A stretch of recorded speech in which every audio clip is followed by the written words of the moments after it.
What's up, guys? Today we're taking a look at this knife. This is the ZT-0850.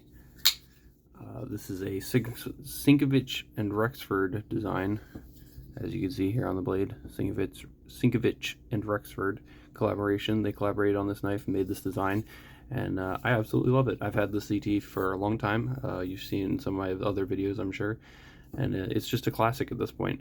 Really, this is part of ZT history as far as older ZT knives go. This is a discontinued model. Very smooth. This one runs on runs on washers, not bearings. Most ZT knives that I have run on bearings, but this model came on washers, so it was a little bit different. And I gotta say, this is probably the smoothest washer action. Sorry, I keep saying bearing. The smoothest washer action I've ever felt on any knife, probably ever. And that's with completely solid lockup. I mean, there's no blade play, and these washers, it's completely dropped shut. That's absolutely incredible as far as washer knives go. That's insane. You don't see that very often. So Zero Tolerance did an incredible job, and this was back in, like, you know, pre-2015 almost. You know, this was older ZT, so I don't know if it was quite that old, but this was a while ago. This isn't like a brand new knife or anything, so it was pretty incredible that they were able to do that, pull off that kind of action, you know, this kind of action back then. Anyway, this is the Rexford Sienkiewicz design, the 0850. You say Kai USA, USA, there it is, Kai USA. Serial number there, and then this is 20 CV. These all came out in 20 CV, I believe. It's got this really cool, like, blue carbon fiber. They didn't just do like a plain gray or black carbon fiber. They did a blue carbon fiber, which I think looks really good. It kind of gives it some character, while also having this beautiful, like, high polish, you know, satin grind on here.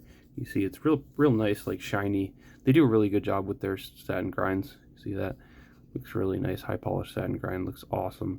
Cutting edge. They even got the swedge up here polished too, and then the flats are like a nice light stone washing too, so really nice look together. This is almost like a almost a chef's knife look. To me, it almost looks like a smaller chef's knife, a folding chef's knife, because it's kind of got that long belly that's a little bit lower than, like, kind of lower on the handle. Pretty cool. This one has some design cues here that I think is really nice. It's got like a 6-shooter thing going on, so it's got the pivot that looks like that, and then the thumb studs, as you can see there, looks like a revolver kind of deal, and then also the back spacer here is also rounded to match it, and I love the detail here that they put that in there to go along with the pivot and the thumb stud. It just brings it all together and in one beautiful package. It looks awesome. This is a very light knife for what it is. I'm impressed by the weight. When I got this knife, I couldn't believe it was so light, because this is a 3.75 inch blade, I believe. And normally at that, with that kind of blade length, you have some weight to it, but especially with ZT knives, because, you know, they're big and chunky. But this was impressively light, mainly because it's all carbon fiber. I mean, the backspacer is titanium, but both scales are completely carbon fiber, not milled out, I don't think. I can't tell. You know, they're not milled out, but and then it has like this kind of subframe lock kind of deal, which works really well. And I like the milling they put in this too. They put this little, like, fluted milling on that side. You got the patent number there, and it's got a lock bar insert with an over travel stop. I think, let me see. Yep, you can see in there. So works well. Solid lockup. The D10 is a little bit light on this one. I have 2 of these right now. This is the other one. This was a sprint run that they did in all black. They did all black carbon fiber with a two-tone blade with that satin grind, and this is all black, the black lock bar. This one has a slightly snappier detent, so I don't know how consistent the detents were on these, but this one has a snappier detent. Maybe it was just the sprint run, I don't know. But this one has a slightly lighter detent here than the black one. But very snappy. If you push straight up with the thumb studs, it just flies out there. The really nice sound. It's really great. And like I said, it's completely drop shut. I mean, this is incredible. Comes down to a pretty thin edge. This thing slices pretty darn well for being, you know, big and chunky. You can see it's full thickness, just like any ZT is. I like the way they integrated this thumb stud. It's kind of a cool placement. It does get, like, you can put your finger here, your thumb up here to rest on top of that thumb stud, or you can choke all the way up and get it right in that divot that they put there, which both are comfortable. So nothing to complain about there. Pretty nice. I love the chamfers on the edges. Makes it all smooth. This is a very comfortable knife.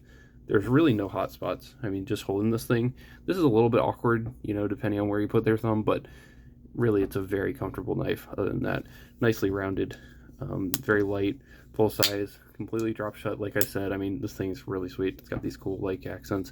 I love how they did the divot here and in the pocket clip as well. It's not a titanium pocket clip, which a lot of the other ones have like stamped clips. So I like that they went the extra effort and put a titanium clip on there. That's really cool. And perfectly centered. Here's your lockup, you can see there, and completely solid as well. No movement up, down, left, or right, or anything like that. Let's do some size comparisons. Here I can pull out the other one here, so obviously the same. That's the black one, but I'll compare it up against the QSP Penguin and the Benchmade Bug Out.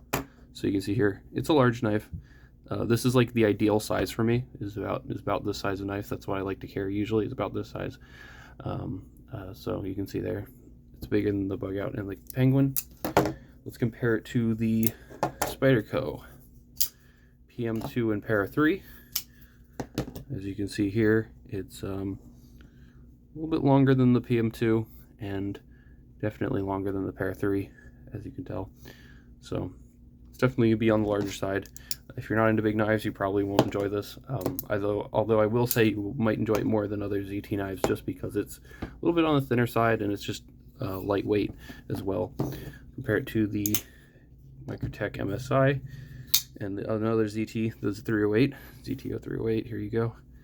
You see there, kind of got a red, white, and blue theme going on here. That's pretty cool. But you can see it's just about as long as those. It's slightly shorter than the 308. I mean, you got an extra little bit, at least I think like an eighth of an inch longer on the 308 there, and then about the same length on the MSI. So that's that comparison. And then I will also compare it to some other ZT knives from around the same time period. So the 0920, another classic, the 04. Oh, which one is this? 0452? Yeah, the 0452. This is the titanium version, the full tie version. So you can see there, not quite as long as the 0452 because that thing's a pocket sword, but just about the size of the 0920. The 920 might be a little bit longer. And then also some other ZTs that I have. I will compare it to the, here you go, the 0223. And I recently got 0640, so I'll compare it to that knife as well. It's about the same length as that, maybe a little bit longer than that knife. So, and this one they did the green carbon fiber, so it's kind of cool. So about the same size as an 0223, but it's just a really classic ZT model that comes with thumb studs. I know this has a thumb disc, but there's not a whole lot of ZT knives that don't have flipper tabs. I know the 0640 did, which was the Emerson design there, and the 0500 Mud also did. So you can see here's a comparison there. I happen to have one of these. Also really valuable knife here. So it's a little bit shorter than that one, but also very cool. And you know, I have other ZT models I can compare it with, but I think you guys get the idea. So just a really cool ZT model, classic. I absolutely love this knife. It's comfortable, smooth, the action's great. I mean, yeah, I couldn't ask for anything more than this action. It's insane. I've never felt another washer knife that feels this good. So really incredible that they were able to pull this off with this knife. I like the big pivot they did. They didn't just make it small, they made it a big size pivot. It's got a ZT logo on here. Just a really good, big, but not, it's like a big easy knife. If you, I know Knife Center talks about that sometimes, where it's like a big knife that can compact into a small kind of area. But it's a really good design. So they really knocked it out of the park. I'm gonna do one last thing. I'm gonna do a take the weight on it so you can see just how light this is, and I'll compare it to I'll put a 223 on there. That's gonna be 4.7 ounces, and I'm gonna compare that. Here you go, 4.3 ounces. So it's lighter than the 223 just by a little bit. So maybe it isn't actually that light, but it really feels lighter. It really feels like it's on the lighter side. It is incredible what they were able to do. And I mean, you're getting, you know, 3.75 inches at cutting edge. So it's pretty good handle, the blade to weight ratio. So pretty cool they were able to do this. Just a really cool design. I absolutely love it. Classic ZT. So that's it for this one. Let me know what you guys think. This thing slices great. I love slicing paper with these. They're just incredible. And this one's even better because it's all black and it's got a better detent. So the contrast on this one with the blade and the two-tone, oh, it's incredible. So yep, that's it. Let me know what you think of the 0850. Please like this video, subscribe to my channel, and have a great day. Bye.